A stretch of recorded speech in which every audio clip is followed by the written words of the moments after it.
all for coming. This is our third lecture in our fall lecture series. In keeping with our theme of water quality and shoreline conservation, we have Laura Bracken here today. She's from Rasmus. She is the outreach manager for CARTH, and she can tell you what that is because I don't know what it stands for. And she's going to talk to you about the Bay Drift project that they've been working on, which tracks the movement of marine debris in Biscayne Bay. Thanks, Ramya. Hi, thank you all so much for coming. I'm really excited about this project, so I love talking about it. So let's get started. I work for CARTH, which is a consortium for advanced research on the transport of hydrocarbon in the environment, which is a very long, horrible name that basically means that we're a consortium, a group of scientists that studies transport, the movement of hydrocarbons, and oil is kind of hydrocarbon in the environment, specifically in the Gulf of Mexico most of the time, but we're trying to bring the expertise that we've developed there to help here in Biscayne Bay. We were funded after the BP oil spill in 2010. So there was an explosion on one of the oil rigs, the Deepwater Horizon rig. 11 people died, and oil spilled for 87 days. So the estimates are about 500 million barrels of oil spilled into the Gulf of Mexico. As oil was spilling, BP donated or pledged $500 million for science. So they said, whoops, sorry, let's go send all the scientists in the Gulf of Mexico so that we can figure out what's going on. And this project will last for 10 years. And so we are currently in our 5th year of funding, and we have definitely 1, if not 3 more years left. So we're doing some really great work and partnering with a lot of different scientists all across the country and in Europe. We have 27 different institutions, 44 principal investigators, and about 100 scientists involved total.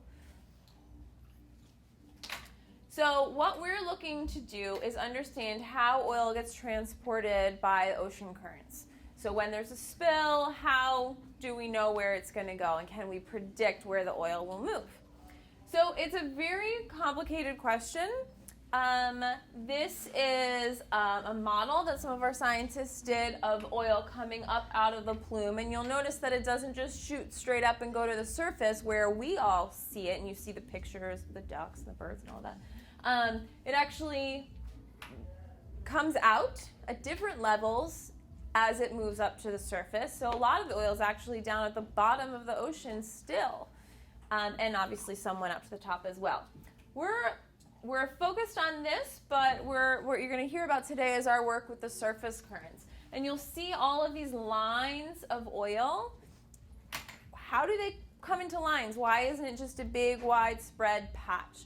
And so our scientists are trying to understand how the small-scale temporary currents, we call them submesoscale currents, how they pull oil into these lines, and if we can understand that better, we can do better predictions of how the oil moves, where it will go, and that will help us to inform the emergency responders in the event of a future spill. So we do this in a lot of different ways. We work in the labs at the University of Miami Rosenstiel School. You guys are all welcome to come and see them if you'd like. We have a wind wave tank. We actually have 3 of different sizes. And we use these tanks to help us design our equipment better. So what you see in these pictures are our drifters. So this is the same drifter over a period of time, and so we're looking at how the drifter behaves in the water, how fast it moves. We're using all sorts of different sensors and cameras to see if the drifters that we've designed are behaving exactly like the currents, or are they moving faster or slower, or different ways. What we learned that our original design was moving much faster than the currents and was riding the waves and moving a lot faster. And so because of our work in the labs, we were able to adjust the design of the drifter. And we always like to tell this story because it's a great lesson for all of you students, and all of us really, is that we had about 20 different prototypes, different designs. So we thought we'd have a great idea, and then it wouldn't work. And we would fail, and we would make a new design, and we think we're getting closer, and then something different wouldn't work. And so this took us 2 years to design these drifters, and we're still actually perfecting them. So it's an ongoing process. So then we take these fantastic, amazing drifters that we've developed, and we do field experiments. So this is in the Gulf of Mexico. You can see the oil rigs in the background. The one on the right is here in Biscayne Bay, where we were testing a variety of different drifters. And then just this past January and February, we were in the Gulf of Mexico. And I love showing this picture because this is what scientists are doing. They're fighting the way. There is a lot of storms. There were about 5 different storms in the Gulf of Mexico while we were out there on these ships. And they're all dressed in their rain gear, throwing drifters over the side. So it's a very glamorous life. So these drifters have GPS units in them that tell us exactly where they are every 5 minutes for months. And so the image on your right, all these yellow lines, looks like a big mess of spaghetti, right? All these yellow lines are the tracks that the drifters took. And so as they move with the currents, we can get an idea of how fast the currents are moving, which directions they're going, and start to understand what's going on in the Gulf of Mexico. So we take all of this observational data and we put it into computer models. So if you imagine a hurricane forecast, if you see on the news the hurricane's coming, they'll predict which direction the hurricane's going, when it's going to get here. All of this is computer models that tell us when things are going to happen. So we wanted to be able to do the same things with oil spills or transport of anything in the ocean. This is a picture of our wonderful group of scientists just after they got back from our last experiment.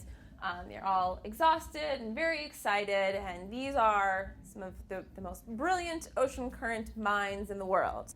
So let me tell you a little story. Biscayne, beautiful Biscayne Museum and Gardens just across the way, they heard about us, and they said there are these great ocean current scientists at the University of Miami. They came to us and said, where is all the trash coming from in our mangroves? This is actually Biscayne right here. This side is a beach cleanup that the MOVE project from the Frost Science Museum does. They do beach cleanups on Virginia Key, and they both came to us and asked, where does the trash come from? How can we know where the trash starts and when? So we had no idea, and clearly we couldn't just say, oh, I don't know, too bad. Good scientists that we are, we said we want to find out. And so we developed the Bay Drift Project, which is what you guys are all here to learn about today. So this is the Bay Drift Project, the Biscayne Bay Drift Card Study.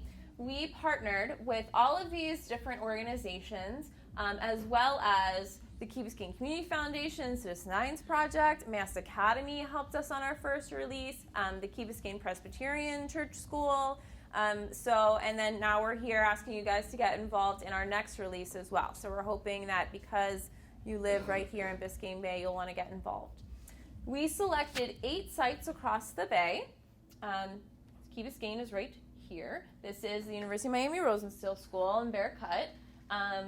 The Rickenbacker Fishing Bridge, the orange and the yellow we did by boat. The Miami River, the Science Barge, which is just by the new art museum and science museums downtown and right at the base of the port. And South Point Park, just to sort of get that side. And then at the last minute, we were asked to add Little River because the Biscayne Bay Aquatic Preserves see a lot of trash coming from Little River, so they wanted to get some information about that area. So while we're in the planning stages of this experiment, there was we started to learn that there was dog and human poop coming from the Miami Beach pumps. There was also a leak from the sewage pipes coming out of downtown Miami. That was a fun one. You remember that one over the summer? July, I think. And we also learned that the Turkey Point nuclear power plant is leaking something, tritium, which is not that harmful in and of itself at these levels, but it's concerning.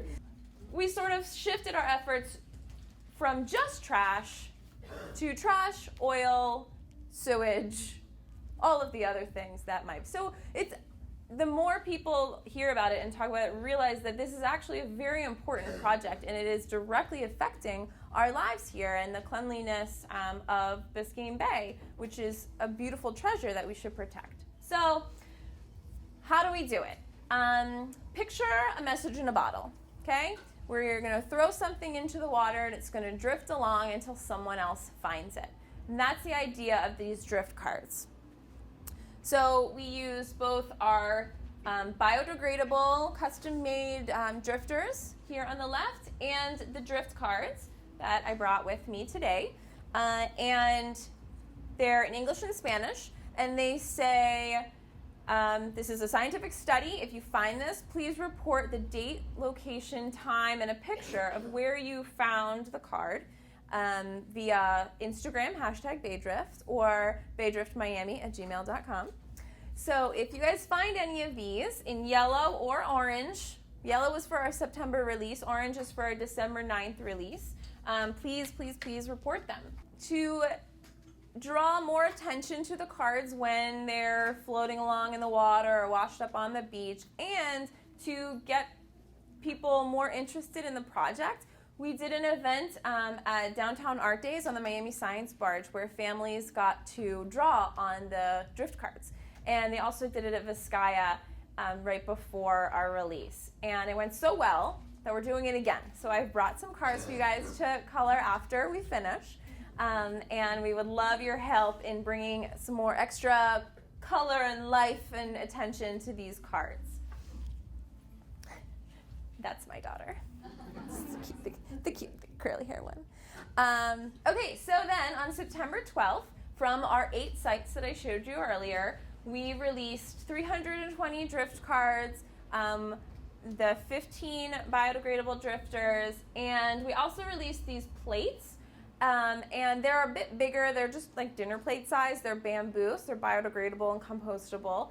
And we released those because our dean was flying over in his helicopter and taking photos and watching as the patch of cards spreads initially right over the first hour, and looking at these cards that float right at the surface so that behave more like oil or even a candy wrapper or something. So 3 different types. And then we had International Coastal Cleanup about 5 or 6 days after our release. So people were actively out cleaning up beaches all across the world, but in Miami looking for these cards. And so these are some people who found them during the coastal cleanup. And I love this picture on the right because it's kids who drew on the cards and then the people who found them on the beaches. And so it was a really nice way to tie it all in and get everyone, kids and adults, excited about finding the cards. So we found 37 of the 320, so it's about 12%, which is about normal. The average is about 10%. So it was what we were expecting. Here is a map of the recovery sites. So we'll take the Bear Cut site, for example. This is the light blue square here. And then the blue dots all along are the cards that were released from Bear Cut and where they were found. And this cuts off, but there was actually one found as far north as West Palm Beach. I think it was pretty interesting. You will notice, though, that this is South Beach here, and there's nothing along this side, but there are cards found on the east side. That's because people are often on the beach, right? So they're walking along the beach, and they'll find the cards and report them. But on the west side, it's just all seawall. There's a lot of marinas and just not a lot of foot traffic, right? So no one reported anything in those areas. So that's why the drifters were such an important addition. The first few seconds are a test run that we did on September 7th, and we released them by a boat on the west side of Miami Beach and by right under the Rickenbacker Bridge. And so that's what you see there. You can see the top, the date 9, September 11th, September 12th in just a second, and you'll see them all scatter. It's really fun. Ready? Wait for it. Go! So this is the September 12th release. Like I said, we had 15. The blue circle on the left is tide. So it's not high and low. It's actually high is to your left and low is to your right as the water's coming in and out. So you can sort of, it just fits better with the way the drifters are moving in and out. You'll notice that a few drifters escaped, made it into the Gulf Stream, and one is off North Carolina right now. But the vast majority remained inside the bay. And more importantly, the ones released north of the port stayed north for the most part, and the ones that were released south stayed south. There's a couple that cross between, but it's very rare. I also love this, I don't know if you saw that in the beginning, is that we've done a few experiments here in Bear Cut, and the drifters just go in and out with the tide. As the tide goes out, they go out, and then they turn, and it's quite a ways here to get out to the Gulf Stream, so the tide usually switches before it has a chance to really escape, and then it comes back in. So it's just fascinating to me, I think it's very exciting. So you will notice, though, that there are no drifters along the beach here, right? So they behave differently than the cards, because our drifters are 60 centimeters deep, it's about this, and the cards float right at the surface. So they're being driven by different things. The cards are much more wind-driven, whereas the drifters are really they're designed to anchor into the water, into the currents. So it's important to have both pieces, I think. And this is a still, so you can see it a little bit better, of the drift cards as well as the drifters. And one other thing I will point out is this is Key Biscayne. And so none of our sites that we launched from really came here. None of the cards or drifters came near Key Biscayne. So for better or for worse, it's just something that I thought I would point out tonight, that you can't blame Rasmus for your trash, right? It's not coming here. So maybe we should add some more locations to try and get a better idea of where things are going. I'll go back to this slide. This is the launch from the west side of Miami Beach, because I was talking about the pumps earlier. We spent a bit of time looking at this area.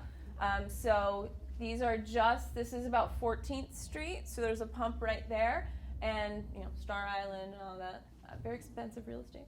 So like I said, there's only 2 that escaped. The cars on the beach, and then all the different colors are different drifters.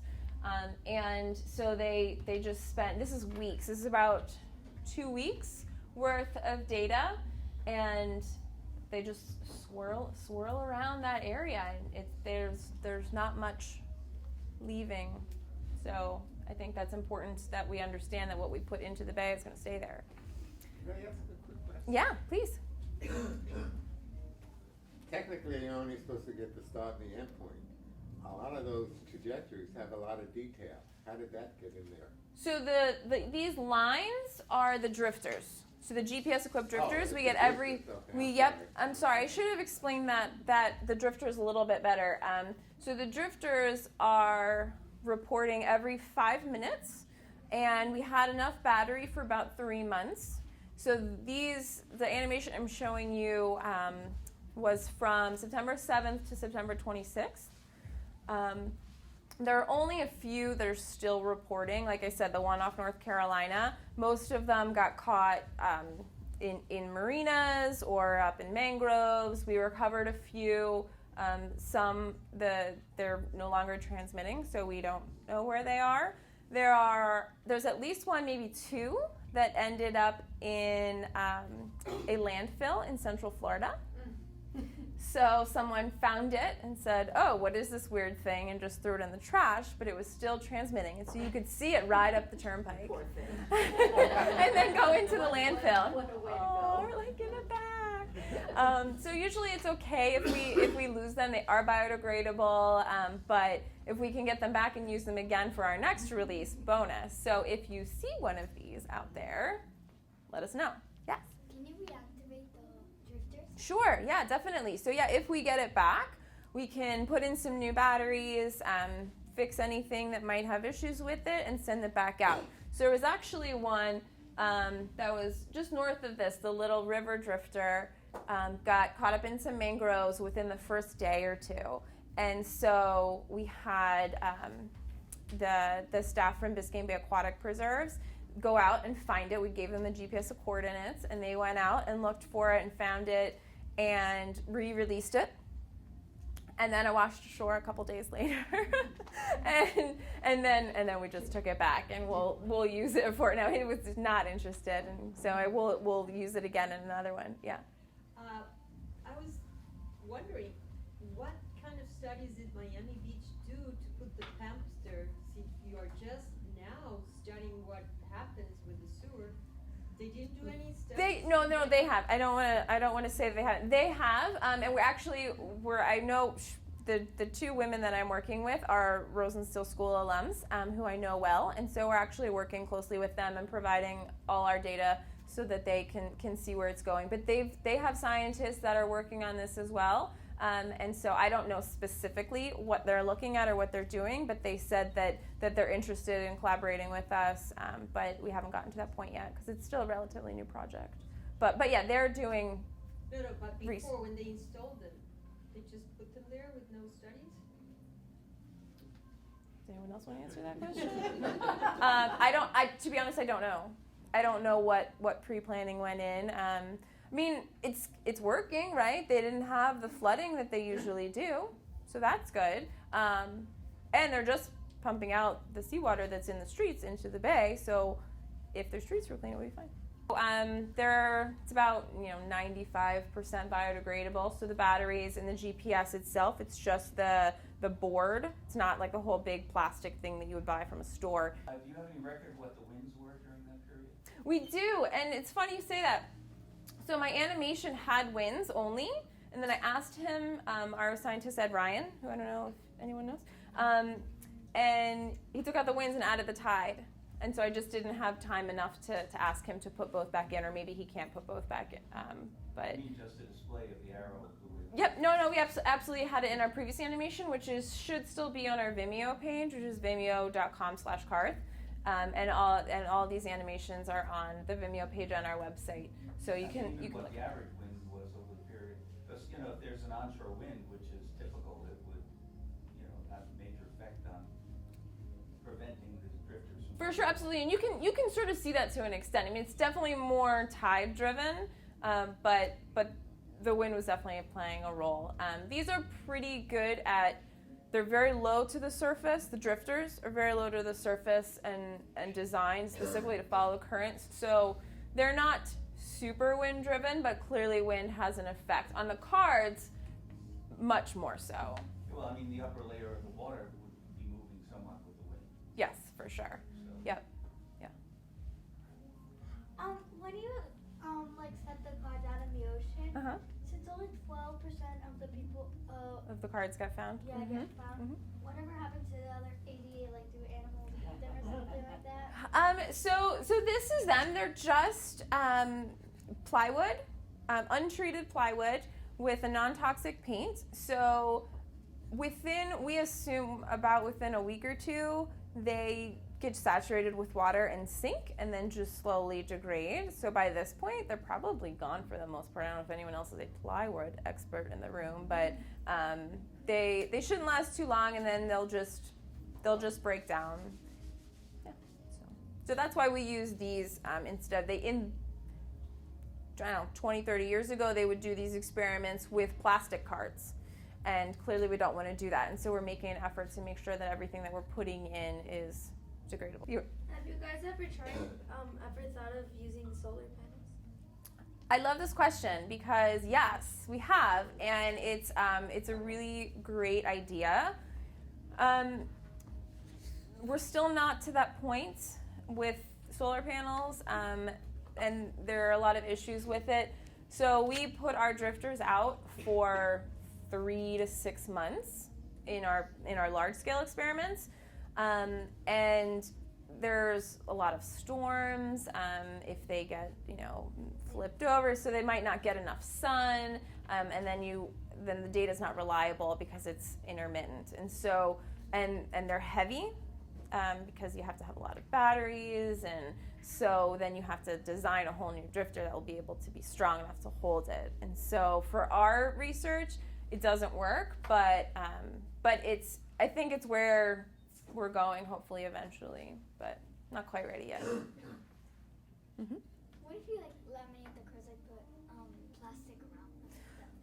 Right, so that would make them last longer, but then it wouldn't be biodegradable, and you'd end up putting more plastic into the ocean, and then you have birds and sea turtles and things eating them, and it would be terrible. So unfortunately, we don't want to do that. I have a few more slides, and then we'll come back to questions, if that's okay. Okay. I love these beautiful art pieces. If you guys ever seen these at museums and things, people collect trash. Yeah, the Nature Center has them. Yeah. And so they'll collect trash and make these beautiful art pieces. And I love that. Except that means that there's so much trash in the ocean that people all over the world are making these beautiful art pieces. And though I love a beautiful trash bird, please don't litter. It's my lesson for the day. Okay? So, because what did we learn from Finding Nemo? All trains lead to the ocean, which isn't entirely true, and I always get mad at Finding Nemo for that. But because we live where we are, if you throw a piece of trash into the street, right, there's a good chance it's going to end up in our bay. And so please be careful of where you put your trash. Participate in beach cleanups. There are so many going on. The Nature Center does some. The Biscayne Community Foundation, the Citizen Science Project is planning some. Bill Baggs is doing some. Baynanta is in April, and there's a ton going on for Earth Month. So get out there and help out. Pick up trash and look for our beautiful drift cards. Our next release is December 9th, which is a Friday. So that weekend, go to the beach, keep an eye out for the drift cards, and we were going to do it in March because we were going to do it quarterly, but we want to do it right before Baynanta, which is in April, and so we bumped it to April, and so we're probably going to add one in February. So we have more opportunities to do these experiments, and we're doing them on outgoing tides, incoming tides, high tides, low tides. We're trying to get a different feel, and we're adding new locations as well. We're going to go a little bit further south to Deering Estate and probably up to Hallover as well to get a little bit broader range of the bay. Future plans are to continue this if all goes well. The original plan was just to do it this year, to do 4 releases and be done, but because of the interest and the need for it, we're hoping that depending on how it goes, we'll continue on and we can keep doing these. Okay, more questions? Yes. About 100 years ago, when I was using drift cars myself Yes. in the Caribbean and Gulf of Mexico, Yeah. common knowledge was that the surface currents had a wind-driven component of 3% of the surface winds. Okay. Are you finding any indication of a similar correlation? So because this only happened September 12th and we had a huge meeting this week, we haven't really done too much analysis on them yet other than looking at just generally the maps and where they're going, but I haven't looked at, percentages of wind speed. But that's, I mean, it would be amazing to have lots of you involved in helping us analyze this, because it is a citizen science project and we are focused on the Gulf of Mexico. There's a lack of time and resources to analyze this, and You're looking at historical data too, because there isn't a lot. there's not a lot, right? No. Oh, there is a lot. Yeah. Yeah. We did. I'm all ears. Texas A&M. Let's do it. Okay. Okay. I'll look it up. I've had 2 volunteers so far. I love it. Careful what you ask for. Go ahead. I had always assumed that the tide flushed out and cleaned the bay, but when you look at this, it kind of seems like it doesn't. No, right. I agree. So whatever sewage or stuff gets pumped into that water is there for a long, long time. Yeah. Yep. So when you picked up this, I'm sorry. Nope, please. Yeah. When you picked up the spots, Yep. and they asked you to do Little River, so what is the outcome now? Are they taking any measures about, because we create our own mess, so we have to be responsible and say, okay, Biscayne is super clean. But are they gonna be directives of who has to do what and how you're gonna monitor that? So we don't.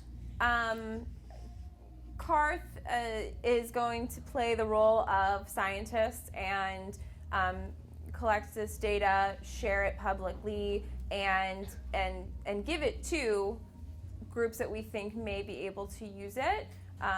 We can't dictate what laws, but we can give the data to decision makers and hope that someone pays attention to it. I think we were on the cover of the Miami Herald, on the homepage of the Miami Herald. We got a lot of really great feedback after the first release, and so I think there's a lot of interest, and I'm hoping that momentum continues as we do additional releases.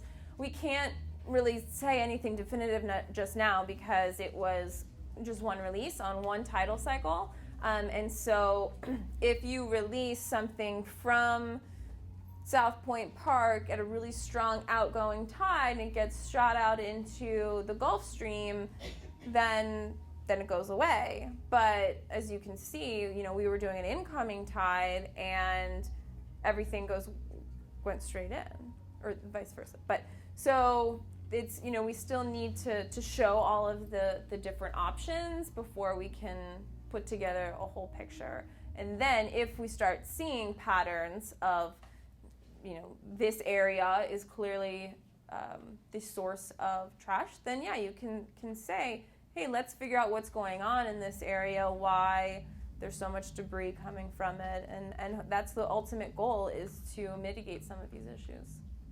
Mm-hmm. Ramya. So do you have any idea how long, I know you said that they're plywood, so eventually they, get waterlogged and sink. Right. Do you know approximately how long they stay afloat before coming ashore? One of our postdocs told me his best guess is about a week or 2. Okay. And what if they're picked up by boaters instead of coming ashore? Does that stuff count the same way? Yeah, for sure. And a boater will hopefully have GPS, and so if we can get an exact GPS location, even better. So yeah, so we're hoping that boaters find some. We had a few boaters find our drifters, but none reported the drift cards. Most of the drift cards were found on beaches. So the farthest north that a card was reported was West Palm Beach, which makes me think that some may have gone further and just not have been reported. But that was the furthest that was reported. And then with the drifters, there's 2 that have continued, and they went up the Gulf Stream and then sort of are swirling. Got hit by Hurricane Matthew. I forgot to point that out. So they went up the Gulf Stream, and then just then Hurricane Matthew came and totally changed their path, and they made this big circle, but are still transmitting and continued on, and now they're swirling around just north of North Carolina. Yeah. So we don't live in a little bubble here, right? Like that piece of trash you put on your sidewalk could end up in North Carolina. It's really it's a beautiful picture of how connected we are. Yeah. What was the farthest north that a drift? Well, like ever? So they're all over the world. So we are not the only group that works with drifters. You have two fantastic scientists here in the room who have also worked with drifters. And NOAA has a global drifter program, and they put out one drifter at a time or a few at a time. So ours is different than because we put out in our Gulf of Mexico experiments in January, we put out 1,000 all in one area. But so those go all over the world. And we actually have a scientist who just in September was on a cruise in the Arctic, in the Bay of Fort Gyre, releasing these drifters. So turns out our drifters do just fine in ice and snow and cold weather. And they are still, there's a couple that are still, he released 18, I think about 6 are still transmitting. Yeah. Did you guys have any problems during Hurricane Matthew? No, I mean, we weren't out then, just our drifters. So that's the nice part about this kind of equipment is that you can just drop it in the ocean and go home, and it continues traveling around and sending you information. And so there were 2 or 3 that got hit by Hurricane Matthew, but they kept transmitting. They did just fine. Yeah. Where does it send the information? So it goes to a satellite, and the satellite basically sends us an email. It just goes to a website where we can download all the information. Mm-hmm. Yeah. If the plywood gets wet, wouldn't it just mess up all the prints? No, which is, I was a little concerned about that because we actually just use a stamp, an ink, and so I was worried that it would all just get washed off, but it didn't.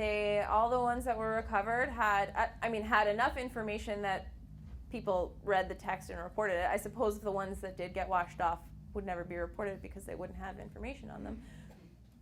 It's a fair point. But yeah, they're strong enough that they'll last, a couple weeks, and the ink doesn't wash off, and eventually they'll break down once exactly like you said, because just too much water will saturate it. But in the beginning, it's not too bad, and we expect everything to be reported within about a week or 2. I think we got maybe 2 cards reported after the 2-week mark. The pollution there stays there. Virginia, Key Biscayne pollution stays here, so we're polluting our own beach. Pretty much. Well, I wouldn't say that necessarily. I don't know is the best answer I can give you. I would say that depending on where you're finding trash, there's a good chance most of our trash is coming in just from the ocean. So, yes, you're probably polluting your own beaches, but there's a good chance that there's also trash coming in just from the ocean. Just looking south. We didn't release anything south. So if there's something coming north and landing on Key Biscayne, we don't have that information. Like who's polluting us? We, right? Anyone want to add to the best guesses? I mean, it depends what kind of pollution you're talking about. The sewage outfalls come out of Virginia Key, and they come out into the mid shelf. And when the wind is from the north, they're coming south, and vice versa. The small particles, I would guess there's a lot of. I did some beach cleanup, and some of the things you find are so tiny. They've obviously been kicking around for a long Right. time. I mean, they could have come from the northeast and circled back around, and been out there for years. And That's why we call it trash detectives. I mean, it's so, and it's an interesting issue, and people get so engaged because it's this mystery that you're trying to solve and figure out where things are coming from. And one of my favorite stories is the beach cleanups on Virginia Key that the Science Museum do. They find toothbrushes, like those little one-use disposable toothbrushes, on Tuesdays, but like only ever on Tuesdays. Why? Where is it coming from? Where is it, is there something happening on Sunday? And they, so I mean, that's one of the reasons the Science Museum got involved too, is because they were finding these really strange things. where are they coming from? Sometimes they'll find a menu from a restaurant on South Beach, and clearly they know exactly where it comes from. But for the most part, it's really hard to pinpoint. I was speaking to a scientist at the Deering Estate, and they said that they regularly find a particular cleaning bottle that is from a brand that could be here in the United States, but is more likely from like Colombia or something. And so he has this trying to figure out the mystery of where this cleaning bottle comes from. And is it coming from Colombia, or is there like, someone here that uses it and just throws it in the trash, right? So it's just, it's an interesting problem. Have you ever sent like those the bottles with the messages inside? I have never done that. She asked me if I had ever done a message in a bottle. But no, I hadn't. Anyone in the room do a message in a bottle? Yeah. Ended up in Ireland. Cool. You released it here? Yeah. Oh, neat. Anybody find it? In Ireland. How would I know? They didn't call you? No, they sent it back to me. Yeah, I had my address and everything. It was a scientific message. Yeah. Don't you remember? Well, yeah. I mean, that's how this type of study used to be done, is from messages in a bottle, quite literally. But there is one other interesting fact that we've just found out in the past 25, 30 years. We used to dump Virginia Key outfall into a pipe 2 or 3 miles out in the Gulf Stream. Don't we still do that? Always, no, not No. quite that far in. Oh, okay. Because we always thought it went north, and sorry, North Carolina, South Carolina, Georgia, Right. you're getting off waste. Yeah. And as it turns out, we found that there's eddies along the western side of the Gulf Stream Yeah. that actually Bring it have right back. satin, and they were bringing it back in the bay. So we were actually polluting ourselves Yep. with our own waste. Good lesson. And so what they did was just extend the pipes another Yay, science. 7 miles. I don't know if that works. Yeah, not stop Okay. polluting. Right. Just moved it. Yeah. Yeah, so speaking of out in the ocean, Mhm. so there are cruise ships and other kinds of ships. Have you thought about maybe releasing drift cards or drifters from those? From the port or from like out in the ocean? Ask a cruise Oh, that's ship interesting. company. Right. See where those go. Have you? The UN did that. They had a cruise ship. Yeah, so Flying. we've worked with Royal Caribbean, and they have sensors on some of their ships that collect various data all along their paths, but I don't think they've ever released drifters, have they? Well, years ago, Yeah. maybe 30 years ago, the cruise ships were dumping their garbage. Right. Yeah. Offshore, and then it would come, and you find out what cruise line it was.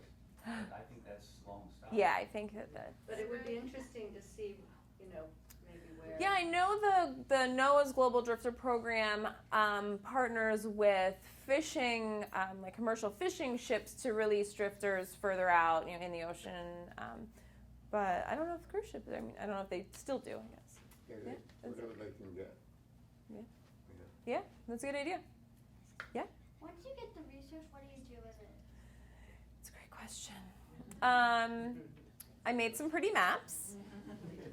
And then I'm going to talk to these lovely gentlemen here, and they're going to help me look at it and do a little more scientific analysis on it. But yeah, I mean, for depending on what your data is, you can do different analysis on it. For this kind of thing, we're just, basically we're looking at the tracks and seeing point A and point B, and where is your source and where are things going. But based on the winds and the tides and various other factors, you can do all sorts of interesting analysis on it, which will happen in the coming months, hopefully.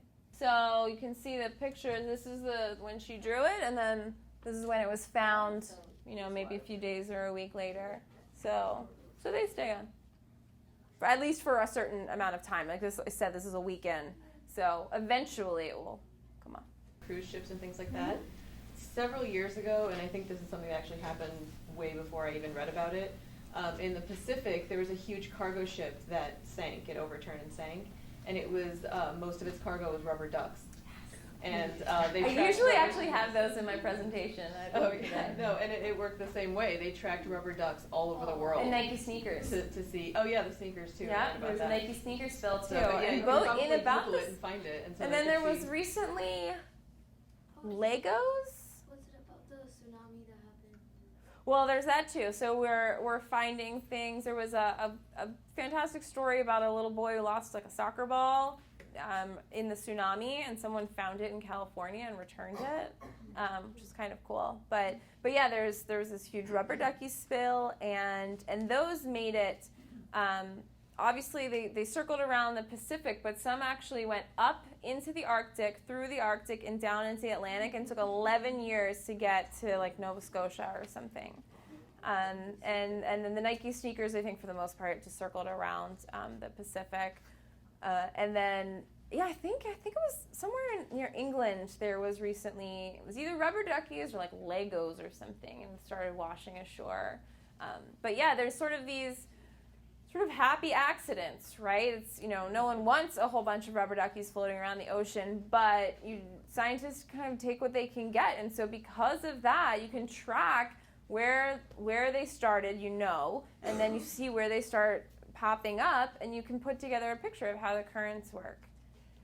So there's this huge island of plastic. Yeah, the Great Pacific Garbage Patch. Right. Mhm. So are scientists using the stuff that's there to do what you're talking about, to kind of say, okay, this was, I don't know, manufactured in New Zealand and it ended up, or Right. whatever. To be honest, I'm not sure. It's pretty inaccessible. I mean, there's not a lot of people frequenting Yeah. So, I mean, it may have been done a few times, but I doubt it's like an ongoing effort. I think we know enough about the major currents to know generally like how things in the Pacific work. It's these sort of smaller scale localized currents that we're particularly interested in. Yeah. My wife and I returned to Crandon Marina through the Bearcut Channel on day before yesterday, and we had been picking up balloons and stuff in the bay, but when we entered the channel, it was just full of garbage. I'd never seen so much garbage, and it was all drifting in, which was consistent with the fact that it was like an hour or two after low tide. Mm-hmm. So the tide was still coming in, Right. but it had been coming in for a while. Mm-hmm. It was a king tide also. Mhm. So my thought at the time was, look how much stuff is coming in, and must be to the king tide or whatever. Mm-hmm. When I see the pictures there, I'm amazed that it just kind of sloshes back and forth through that under the bridge. Yeah. And I mean, I can show you the animation and again. nothing escapes out of there.